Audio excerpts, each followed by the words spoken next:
The house sat on a quiet street where nothing exciting ever happened. It was one of those places where days blended together, and people liked it that way. Early mornings smelled of tea and fresh bread. Evenings were slow, with soft lights glowing behind curtains. For a long time, the couple believed they had found the kind of peace most people spend their whole lives looking for. They had moved there hoping for exactly that. No noise, no drama, no unnecessary conversations. Just a place to live, work, and rest.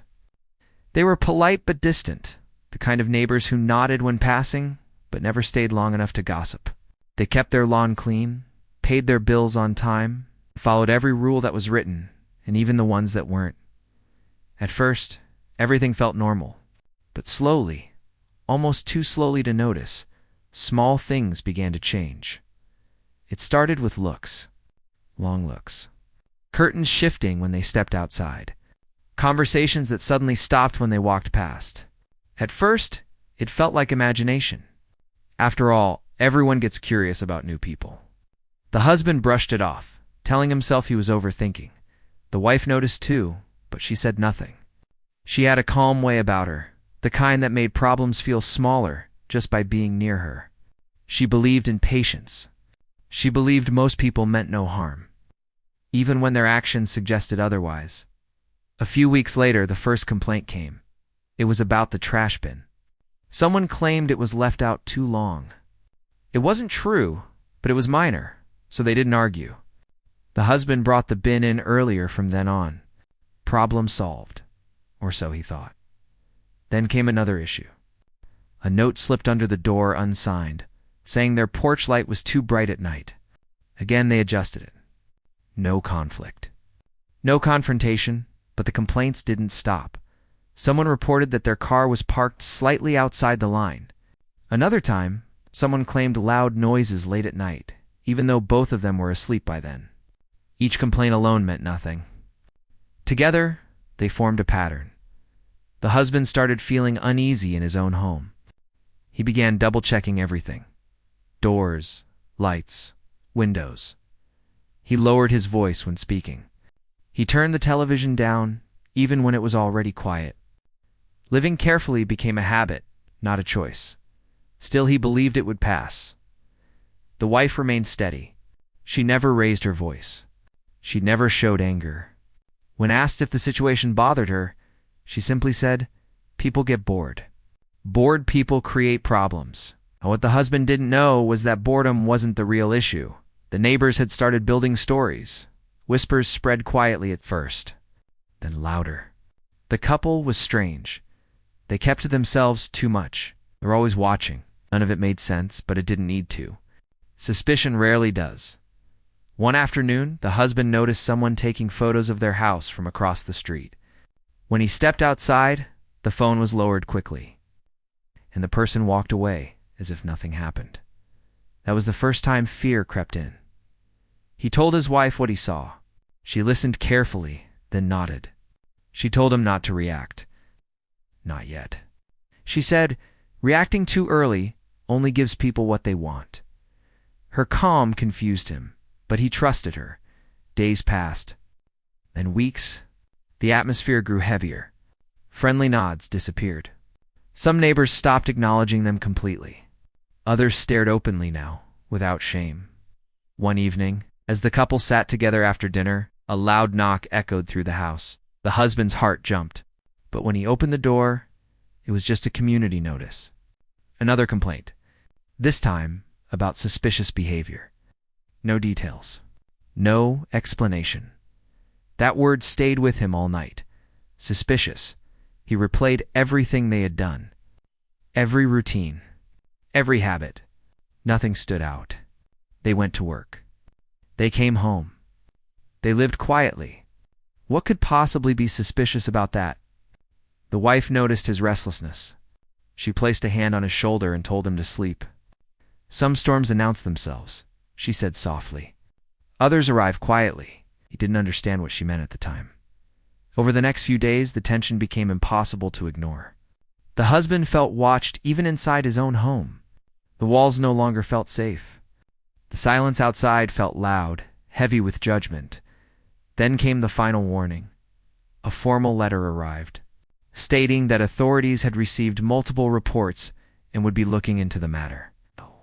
No date. No explanation. The husband felt anger for the first time.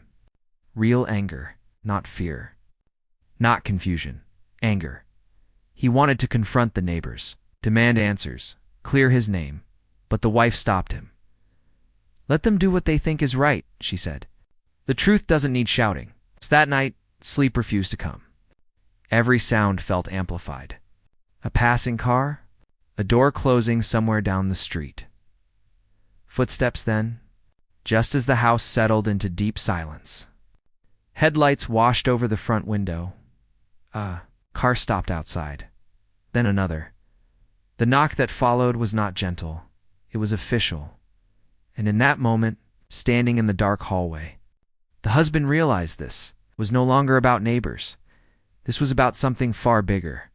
And whatever happened next would change everything. The morning after the cars stopped outside, the street looked normal again. Too normal. Birds sat on the wires. Someone watered plants a few houses down. A delivery truck passed slowly and disappeared around the corner. If someone had seen the street for the first time that day, they would never guess what kind of tension had settled there overnight. Inside the house, the air felt different. The husband woke up tired even though he had barely slept. His body felt heavy, like it was preparing for something without knowing what. He walked to the window and carefully moved the curtain just enough to look outside. Nothing. No cars. No people. Still, he stepped back, as if someone might be watching. The wife was already awake. She moved calmly through the kitchen, making tea the same way she always did. No rush, no panic. The sound of the kettle felt strangely comforting. He asked her if she thought the police would come back. She didn't answer right away. She placed 2 cups on the table and sat across from him. Then she said, very softly, "People who start stories don't like when they lose control of them." That sentence stayed in his mind the entire day. By afternoon, the first new complaint arrived. This one was different. It wasn't a note or a warning. It was an official-looking message saying there had been reports of suspicious activity connected to the house. Again, no details. Just vague words that could mean anything. The husband felt his chest tighten. Suspicious activity. The phrase felt dangerous. He imagined how easily such words could be twisted. He wanted to go door to door and ask who was doing this. He wanted to defend himself, explain their routines, their lives, their normality. But deep down, he knew explanations rarely work once people have decided what they want to believe. The wife told him to document everything, every letter, every notice, every strange look, every time someone stood too close to their fence or slowed down near their driveway. He didn't understand how she stayed so composed. When he asked her how she could be so calm, she smiled faintly and said, "Because I've seen worse situations created from smaller lies." That was the first hint that there was more to her than he fully understood. Over the next few days, the behavior outside grew bolder. Neighbors stopped pretending they weren't watching. They openly stared now. Some whispered while looking straight at the house. Others shook their heads as if confirming something to each other. One afternoon, the husband came home earlier than usual. As he pulled into the driveway, he noticed 2 people standing near the sidewalk, pointing at the house. When they saw him, they fell silent. He stepped out of the car and asked if there was a problem. One of them said nothing. The other muttered something about just being careful. Careful about what? He wanted to ask. But they were already walking away. That night another knock came. This time it wasn't police. It was someone from a local association claiming they were responding to multiple concerns raised by residents. They spoke politely but firmly, using rehearsed sentences that felt cold and distant. The husband explained calmly that none of the accusations were true. The visitor nodded, wrote something down, and said they would follow up. When the door closed, the husband felt smaller than ever. He sat down and stared at the floor. For the first time, he wondered if staying quiet had been a mistake. The wife sat beside him and placed her hand over his. "This is the part where they push," she said. "They want a reaction." something they can point at and say, "See?" The next morning, a neighbor confronted him directly. It happened while he was taking out the trash.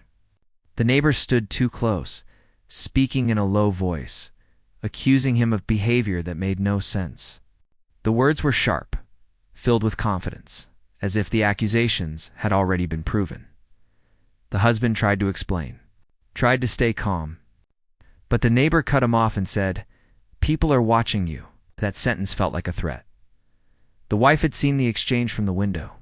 When he came back inside, she locked the door behind him. The pressure didn't stop. Someone reported a smell coming from the house. Another claimed unusual visitors were arriving at odd hours. None of it was true. The lies were piling up, layered carefully, creating an image that didn't match reality at all. The husband started feeling ashamed without knowing why. He avoided eye contact when leaving the house.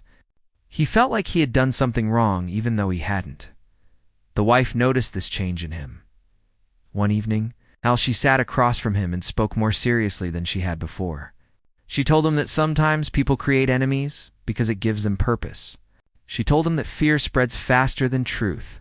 Then, she said something that made his heart stop. "They are trying to bring the police here," she said. He asked her how she knew. She looked at him for a long moment before answering, "Because this pattern is familiar." That night, a car slowed down in front of the house and stopped. Someone inside took photos. The flash was unmistakable. The husband felt rage rise in him. He rushed toward the door, but the wife stopped him again. "Not yet," she said. "Let them finish what they started." Days later, the official letter came. It stated clearly that law enforcement had been contacted and would be conducting a visit to investigate the reports. There was no anger left in the husband then. Only dread. The wife folded the letter neatly and placed it on the table. Her hands didn't shake. He finally asked her what she had been avoiding telling him. She looked at him and said, "Some truths are more powerful when revealed at the right moment." That night, the street fell into a heavy silence. Everyone seemed to be waiting, including the people who had started it all. The knock came just after sunset. It wasn't loud, but it carried weight. The kind of knock that doesn't ask permission. It announces itself. The husband froze where he stood. The room seemed to shrink around him. He looked at his wife, searching her face for something: fear, anger, surprise, but found none of it. She stood up slowly, smoothing the sleeves of her sweater as if this were any ordinary evening. The knock came again. He walked to the door, each step heavier than the last. When he opened it, 2 uniformed officers stood on the porch. Their faces were neutral, professional. Behind them, parked along the curb, were patrol cars with lights turned off but engines running. For a moment, the world felt unreal. The officers introduced themselves and explained they were there to follow up on reports. The words were calm, practiced, and empty of judgment. Still, hearing them made the husband's stomach twist. Neighbors appeared almost immediately. Doors opened quietly. Curtains moved. Shapes gathered at a distance, pretending to do normal things while watching closely. The officers asked if they could come inside. The husband nodded and stepped aside. Inside, the house felt suddenly exposed. Ordinary objects seemed suspicious just because strangers were looking at them. The officers asked routine questions: where they worked, how long they had lived there, who visited them. The husband answered honestly. His voice stayed steady, though his hands were damp with sweat. The wife sat calmly on the couch, listening. She didn't interrupt. She didn't explain. She watched the officers carefully, as if studying something deeper than their questions. One officer mentioned complaints about unusual activity, late-night movements, people coming and going. None of it was true. The husband tried to explain again. He spoke about routines, about quiet evenings, about how they rarely even had guests. The officers listened, but their expressions didn't change. They were not there to take sides. They were there to observe outside. A neighbor's voice drifted through an open window, whispering, confident, certain. The husband felt heat rise in his chest. Not anger. Shame. One officer asked if they would mind a quick walkthrough of the house. The husband hesitated, then agreed. As they moved from room to room, the wife followed a few steps behind. Her posture never changed. Her breathing stayed slow and controlled. She looked more like someone waiting for the right moment than someone being investigated in the hallway. One officer noticed a framed certificate on the wall. He paused, leaning closer to read it. The wife spoke for the first time since the officers arrived. "That's old," she said gently. "It doesn't matter anymore." The officer nodded and moved on. Back in the living room, the questions continued. The officers asked about a report claiming the husband had confronted neighbors aggressively. That one hurt the most. He explained the trash incident, the accusations, how he had tried to stay calm. His voice cracked slightly despite his effort. The officers exchanged a quick glance. Outside, the crowd grew bolder. Someone laughed quietly. Someone else shook their head. The husband felt small. He wondered if this was how false stories became truth through repetition, not evidence. One officer stepped toward the door, opening it slightly to speak with someone outside. The neighbors took that as a signal. Voices grew louder. Claims were repeated with more confidence now that uniforms were present. Words like unsafe and concerning floated through the air. The husband's heart pounded. This was it, he thought. This was the moment everything broke. Then the wife stood up. She didn't rush. She didn't raise her voice. She simply stepped forward and addressed the officers directly. "May I speak with you for a moment?" she asked. Her tone was calm, but it carried authority. The officers turned toward her. She reached into her bag slowly, carefully. The husband felt a surge of panic. He didn't know what she was about to do, only that the room felt charged. She pulled out her wallet and opened it. The badge caught the light. The effect was immediate. The officer closest to her straightened. His expression changed not to fear, not to surprise, but to recognition. Double quotes. "Yes, ma'am," he said quietly. The room went silent. Outside, the whispers stopped. The husband looked at his wife, stunned. Pieces of past conversations suddenly rearranged themselves in his mind. Her calm, her warnings, her patience. The officers stepped aside with respect. Their questions changed tone. Now they were listening differently. One officer stepped outside and spoke firmly to the gathered neighbors. The mood shifted.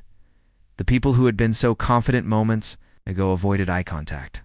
Some stepped back into their houses. Inside, the wife explained just enough. Not her title, not her history. Only that false reports waste time and damage lives.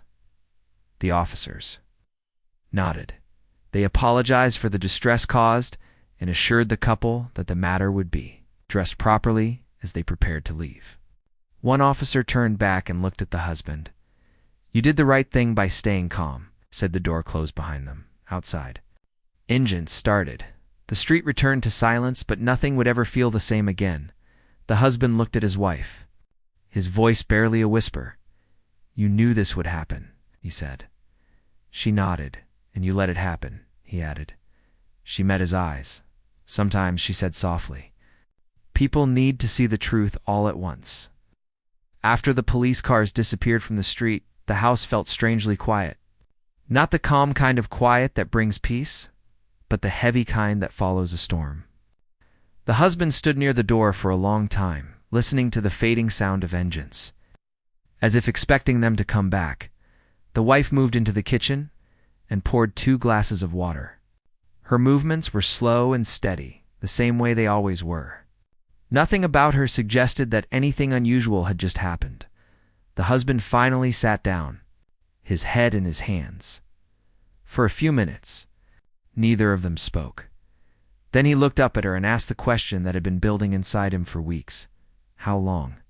She understood what he meant. "A long time," she replied. He nodded, trying to process everything. Her calm during the complaints, her confidence when the police arrived, the way the officers changed the moment. They saw the badge. All of it made sense now, but understanding didn't erase the pain of what they had been through. Outside, doors opened and closed quietly. People stepped out, looked toward the house, then quickly looked away. The same neighbors who had been so certain before now avoided, Stephen standing near their windows. The wife watched this from a distance but showed no satisfaction. There was no smile. No sense of victory. Only a tired calm. Later that evening was another knock. The husband's body tensed again, but this time it wasn't the police. It was one of the neighbors, alone, nervous. The neighbor spoke carefully, choosing words slowly, explaining that things had been misunderstood, that concerns were raised out of caution. Nobody meant any harm. The husband listened without interrupting. The wife stood beside him and said nothing. When the neighbor finished speaking, there was a long pause. Then the wife spoke. "Being careful doesn't mean creating lies," she said quietly. The neighbor lowered their eyes and left. Over the next few days, similar moments followed. Apologies that didn't quite sound like apologies. Excuses wrapped in polite language. Attempts to save face. The couple accepted none of it and rejected none of it. They simply listened. The street changed. The people who once whispered now crossed the road to avoid passing the house. Conversations stopped when the couple stepped outside. The confidence that once fueled the accusations had vanished. One afternoon, an officer returned. This time it wasn't an investigation. It was an explanation. The officer explained that several reports had been found to be exaggerated or misleading. False reporting had been addressed. Warnings had been issued. No details were shared beyond that. The husband felt a strange mix of relief and sadness. Relief that the truth had come out. Sadness that it had taken so much damage to reach that point that night. He finally asked her why she had stayed silent for so long. She thought before answering, "If I had spoken earlier," she said, "they would have said we were using power to intimidate them." Silence let them reveal themselves. He understood now. The days that followed were quieter than ever before. No notes, no complaints, no stares. But peace didn't return immediately. The husband realized that trust, once broken, takes time to rebuild. Even when you're proven right, something inside you stays guarded. He noticed that he still checked the windows at night, still listened closely to every sound. The wife noticed too. She reminded him that fear fades when it's no longer fed. One evening, as they sat together, she told him that power isn't about badges or authority. It's about knowing when to speak and when to stay quiet. Outside, the streetlights glowed softly for the first time in weeks. The silence didn't feel threatening. It felt earned. But one final thing remained. The people who had started everything were still watching. From behind curtains, from cars passing slowly, they hadn't spoken again. And that silence spoke. Louder than words ever could. The weeks that followed passed slowly. Like the house itself was learning how to breathe again. Mornings returned to simple routines. Tea on the table. Quiet conversations. The soft sound of doors opening and closing without fear attached to them. The street outside looked the same as it always had, but the meaning of it had changed. The husband noticed small things first. People no longer stood near their fence pretending to talk while watching the house. Cars stopped slowing down in front of their driveway. Curtains stayed still. Silence had returned. But this time it felt honest. One evening, while they were sitting together, the husband asked a question he hadn't known how to ask before. "Do you ever get tired of being careful?" The wife smiled, not sadly, but thoughtfully. "Being careful isn't the same as being afraid," she said. He thought about that for a long time. The experience had changed him. Before, he believed that following rules was enough to stay safe. That if you lived quietly and didn't bother anyone, people would leave you alone. Now he understood something deeper. Sometimes silence makes people uncomfortable. Sometimes not fitting into their expectations is enough to turn you into a target. One afternoon, they walked together down the street for the first time in weeks. Some neighbors nodded politely. Others looked away. No one spoke. The husband felt a strange mix of pride and sadness. Pride that they had stood firm. Sadness that respect had only arrived after fear had failed. Later that day, a letter arrived. It wasn't an apology. It wasn't an accusation either. It was a notice confirming that the matter had been closed and no further action would be taken. The wife read it once and placed it in a drawer. She didn't keep it as proof. She kept it as closure that night. The husband finally asked her something he had avoided since the beginning. "Why didn't you tell me sooner?" She took her time answering, "Because I didn't want you to feel protected by my badge," she said. "I wanted you to trust yourself." He realized then that her silence hadn't been distance. It had been respect, as days turned into weeks. The house slowly reclaimed its warmth. Laughter returned, quiet but real. The constant tension faded. One evening, while watching the streetlights come on, the husband said something that surprised even him. "I don't hate them," he said. The wife nodded. "Double quotes, fear makes people careless," she replied. "It doesn't make them evil." That understanding brought peace. The neighbors who had started everything never spoke to them again. They kept their distance. Not out of respect, but out of discomfort. And that was enough. The husband learned that dignity doesn't need an audience. That truth doesn't always need to be defended loudly. Sometimes it simply needs time. The wife returned to her quiet strength, never mentioning the badge again. To her, it had never been the point. What mattered was knowing who you are when others decide who you should be. One night, as the house settled into silence, the husband locked the door and felt something he hadn't felt in a long time. Peace. Not the fragile kind, the earned kind. Life didn't suddenly become perfect after everything settled. It became quieter, yes, but quiet has layers. Some are peaceful, some are thoughtful. This quiet was both. The husband noticed how the experience stayed with him in small ways. He still paused before opening the door when someone knocked. He still looked twice before trusting a smile. It wasn't fear anymore. It was awareness. The wife noticed it too. One morning, as they sat together drinking tea, she said something simple. "Don't let other people decide how open your heart should be." He understood what she meant. The neighborhood slowly tried to return to normal. New families moved in. Old ones pretended nothing had happened. Time covered the story the way dust covers unused things. But not everyone forgot. One afternoon, a different neighbor stopped him while he was checking the mailbox. This one spoke honestly. They admitted they had believed the rumors at first. They admitted they had stayed quiet even when things felt wrong. "I should have said something," the neighbor said. The husband listened and nodded. "Double quotes next time," he replied. That was enough. Not every apology needs forgiveness spoken out loud. Sometimes understanding is enough to let go. The wife continued her work the same way she always had. She never spoke about it, never brought it home.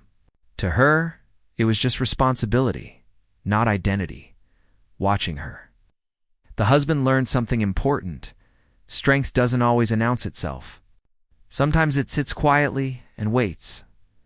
One evening, they walked past the same houses that once felt hostile. Now they felt ordinary again. Not friendly. Not dangerous. Just buildings. The husband realized that power had shifted in a quiet way. The people who once felt bold had lost their voice. Not because they were punished harshly, but because they had been exposed. Exposure does that. It doesn't shout. It simply removes the mask. Later that night, the husband sat alone for a moment and thought about how easily things could have gone wrong. How quickly lies grow when no one challenges them. How fragile peace can be. But he also thought about something else. Resilience. They hadn't fought back loudly. They hadn't accused. They hadn't threatened. They had stayed calm when it was hardest to do so. That calm had changed everything. Before going to bed, the wife turned to him and said one last thing. "Not every battle is meant to be won publicly." He nodded. The house lights went off one by one. The street outside rested quietly, and for the first time since it all began, the silence felt complete. Not because nothing had happened, but because they had moved forward. Time kept moving, the way it always does, without asking anyone if they were ready. Months passed. Seasons shifted. The street outside changed colors, then returned to the same familiar shade. From the outside, it looked like nothing special had ever happened there. Inside the house, however, the experience had left marks that couldn't be seen. The husband noticed how his sense of people had changed. He listened more carefully now. Not just 2 words, but 2 pauses. To tone. To what people didn't say. He no longer rushed to judge, but he also didn't rush to trust. Balance had replaced innocence. The wife noticed it too. And she respected it. One evening, while they cleaned up after dinner, the husband said something quietly. "I don't think I'm the same person I was before all this." She looked at him and smiled. "That's not a loss," she said. "That's growth." The neighborhood continued its slow reset. New routines formed. New faces appeared. Some people who had once been loud moved away. Others stayed, but kept their distance. One morning, a moving truck parked down the street. The husband watched as boxes were carried out of a house that had once felt like the center of all the trouble. There was no satisfaction in seeing it empty, just relief. He realized then that closure doesn't always come with words. Sometimes it comes with space. Life outside the neighborhood brought its own lessons. At work, the husband noticed similar patterns. People forming opinions quickly. Stories spreading faster than facts. He found himself stepping in gently when he sensed unfair judgment. Not loudly. Not aggressively. Just enough to slow things down. The wife continued to be her steady self. She never told stories about what had happened. She didn't want attention or sympathy. To her, the situation was over. But one night, while they sat together in silence, she spoke about something deeper. "Most people don't realize how powerful they are when they repeat a lie," she said. "They think they're just talking." The husband nodded. "They don't see the damage until it's too late," he replied. That conversation stayed with him. Weeks later, something unexpected happened. A younger couple moved into the house next door. They were polite, open, and unsure. The husband could see it in their eyes when they introduced themselves. The same uncertainty he and his wife had once carried. For a moment, hesitated. Then he smiled and welcomed them. He didn't warn them about the past. He didn't share stories. He let them begin without fear. That choice felt important. One afternoon, a younger neighbor asked a simple question. "Is it usually this quiet around here?" The husband laughed softly. "Yes," he said. "Usually." Truth didn't need more than that. As time passed, the street slowly felt less heavy. Not friendly, not warm, but neutral. And sometimes neutral is enough to heal. One evening, the husband took a walk alone. As he passed each house, he thought about how quickly people turn ordinary spaces into battlegrounds. Without realizing it, he stopped near the end of the street and looked. Back at his home, it looked ordinary, and that felt like victory when he returned. The wife was sitting near the window, reading. She looked up and asked how his walk was. "Quiet," he said. She smiled. Before going to bed, they talked about the future. Nothing dramatic. Simple plans. Small hopes. The kind of conversation that had once felt impossible during the worst days. That night, the husband realized something clearly: what they had survived. Together mattered more than what they had endured. Individually, the experience hadn't just tested their patience, it had tested their bond, and it had held as the lights went out. The house settled into silence again. This time, it wasn't reflection, it was acceptance, not because the past was forgotten, but because it no longer controlled them. The story didn't truly end when the street became quiet. Silence can hide things just as easily as noise. What changed was not the neighborhood itself, but the way the husband and wife moved through the world after everything they had lived through. The husband began to notice how often people accept the first version of a story they hear. At work, in public places, even in small conversations, he could see it happen again and again. Someone would say something with confidence, and others would nod, not because it was true, but because it was easy. Before, he might have ignored it. Now he couldn't. He didn't argue. He didn't accuse. He simply asked questions. Calm ones. Honest ones. Questions that slowed things down. Sometimes that was enough to make people stop and think. Sometimes it wasn't. But he learned that even small resistance to falsehood matters. At home, life continued gently. The wife returned from work each day with the same quiet presence. She never spoke about authority or power. She spoke about responsibility, about how easily trust can be broken when people forget that real lives exist behind rumors. One evening, as they sat together, the husband asked her something he had never asked before. "Does it bother you?" he said, knowing how easily they believed those stories. She thought for a moment. "It used to," she said. "But I've learned something. People don't always choose truth. They choose comfort." That answer stayed with him. Months later, something unexpected happened that brought everything back to the surface. A community meeting was announced. Not because of them, but because of rising tensions in the area, complaints, disagreements, small. Conflicts growing louder. The husband considered not going, but something inside him told him he should. The wife supported the decision but didn't attend. She told him this was something he needed to do on his own. When he entered the meeting room, the feeling was familiar. People sitting with crossed arms, quiet judgment in the air. Stories half-formed and ready to be shared as discussions began. The same patterns appeared. Assumptions, accusations wrapped in polite language. Fear presented as concerned. The husband listened then. When it felt right, he spoke. He didn't mention the past directly. He didn't accuse anyone in the room. He simply talked about how quickly communities can turn against individuals when communication breaks down. He spoke about the damage caused by unchecked rumors. He spoke about how silence can sometimes feel like safety, but often becomes permission. The room grew quiet. Some people looked uncomfortable. Others thoughtful he wasn't trying to change everyone. He was trying to slow the moment. After the meeting, few people approached him privately. Some thanked him. Some admitted they had seen similar situations before and done nothing. He didn't judge them.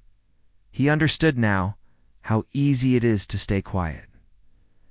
When he returned home that night, the wife listened as he told her everything. She smiled, not proudly, but with understanding. "You found your voice," she said. He realized then that the experience had given him something he never expected. Purpose. Not loud purpose.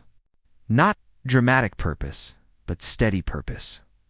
Back on their street, life continued its slow rhythm. The newer neighbors settled in. Children played outside again. People waved cautiously. One afternoon, a small moment happened that stayed with the husband. A neighbor stopped a rumor before it spread. It was simple. Someone said something uncertain, and another person said, "Let's not assume." That was it, no argument. No confrontation. Just awareness. The husband smiled quietly to himself. That evening, told the wife about it. "This is how things change," she said. "Not all at once." As time passed, the story of what happened to them faded into background memory. It became something they carried, not something they lived inside. The husband noticed he no longer flinched at knocks on the door.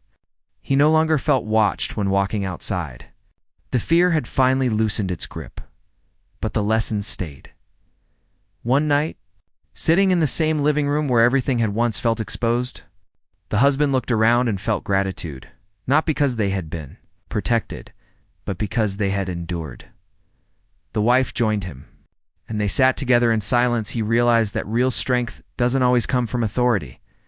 Sometimes it comes from restraint, from patience, from choosing dignity when chaos invites reaction. The house felt warm, not because the past was erased, but because it no longer had power, and in that quiet understanding, the story finally reached its true end.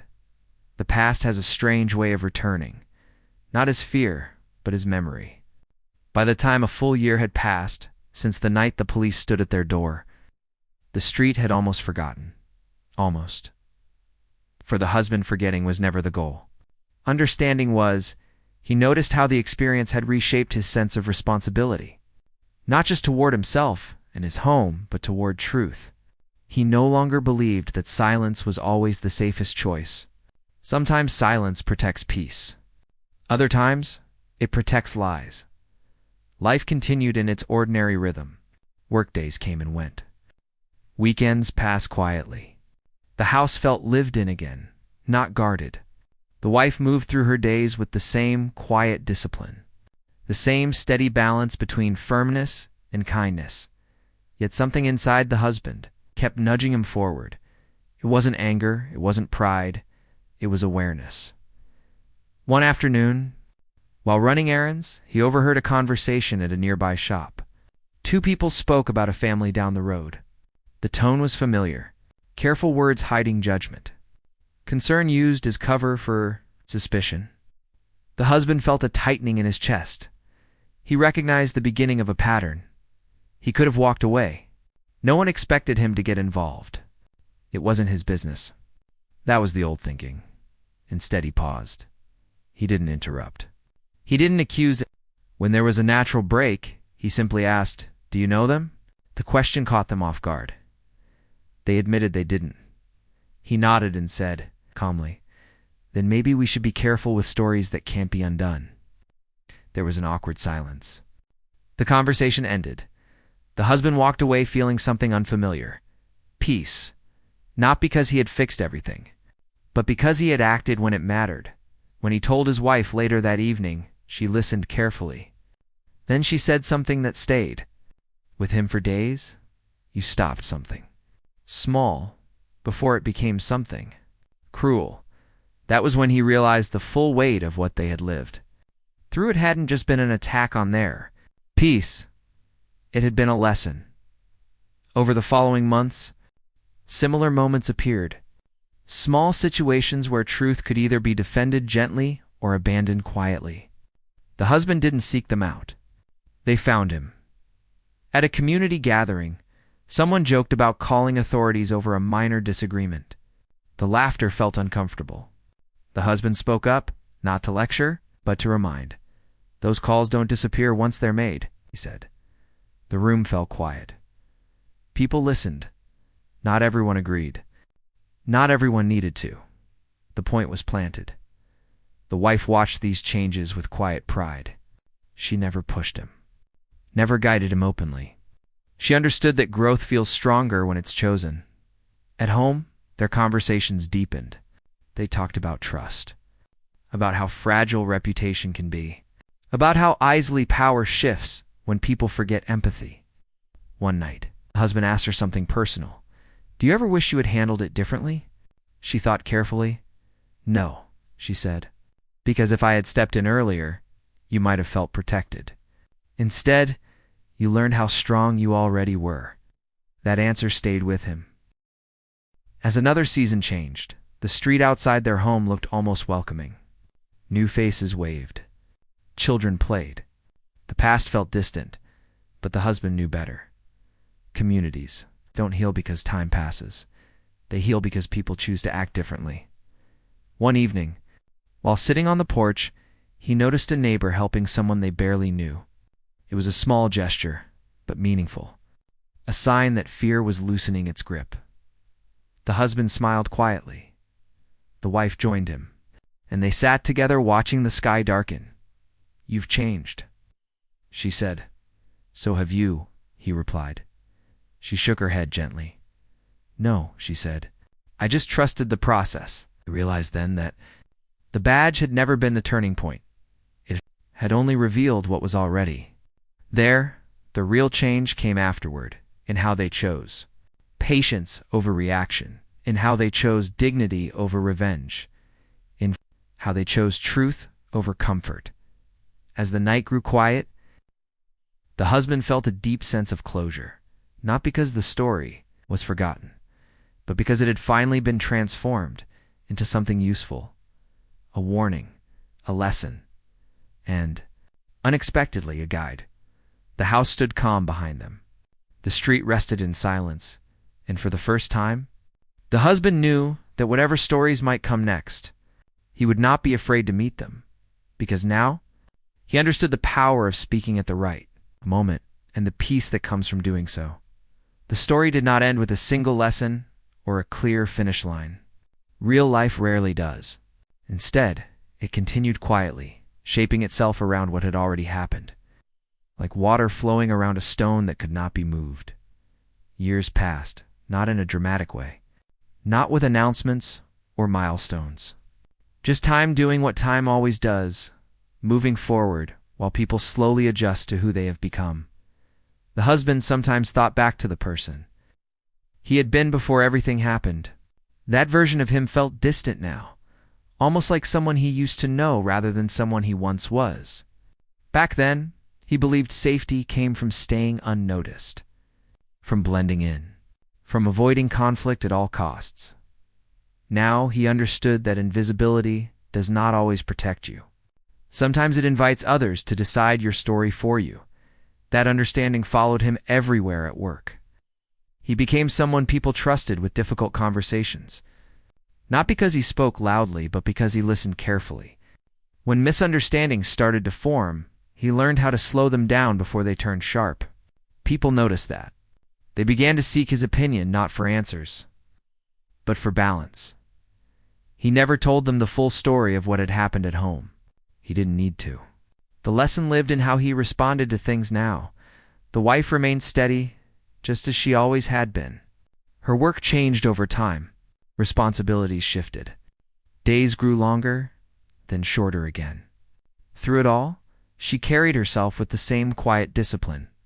Sometimes, late at night when the house was still, she would reflect on that period of their lives. Not with regret, but with clarity. She had learned something important too. She had learned that strength does not always mean stepping forward. Sometimes it means stepping back and trusting someone else to grow. Their relationship deepened in ways that had nothing to do with what they survived and everything to do with how they survived it. They learned how to sit together in silence without discomfort, how to disagree without fear, how to protect each other without control. That kind of bond doesn't come from perfect circumstances. It comes from shared pressure. The neighborhood changed slowly, the way all places do. Houses were sold. New families arrived. Children who once played on the sidewalks grew taller and disappeared into their own lives. The story of the police visit faded into something vague. Some remembered it incorrectly.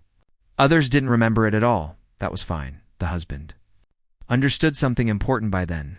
Stories don't need to be remembered to matter. They only need to change the people who lived through. One afternoon, while working in the yard, he noticed a small argument across the street. Voices were raised, but not angry, confused. A misunderstanding was forming, visible in real time. Years ago, he would have ignored it. Now he walked over. He didn't take sides. He didn't accuse. He simply helped both people hear each other clearly. Within minutes, the tension faded as he walked back home. He felt something familiar, purpose. Not the kind that demands recognition, the kind that feels right that evening. He told the wife what had happened. She listened, then smiled in a way that said more than words ever could. "You're passing it on," she said. He knew what she meant. The lesson, the patience, the restraint. Later that night, they talked about fear, about how it spreads quietly and convinces people they're acting wisely when they are really acting carelessly. They also talked about courage. Not the loud kind, the quiet kind that shows up when it would be easier to stay silent. As the years continued, the husband noticed how often people confuse power with noise, how often the loudest voice is mistaken for the strongest one. He had learned otherwise. The strongest moments of his life had been quiet ones, the moment he chose not to confront, the moment he chose to wait, the moment he chose to speak calmly when fear expected anger. Those choices had shaped everything that came after. The house itself seemed to reflect that calm. It became a place people felt comfortable visiting, not because of anything impressive, but because of the atmosphere. People felt heard there, safe there. That mattered. One evening, as they sat together watching the lights outside flicker on, the husband asked a question that surprised even him. If it happened again, he said, would you do anything differently? The wife considered it carefully. No, she said, because it didn't just protect us. It changed us. Understood.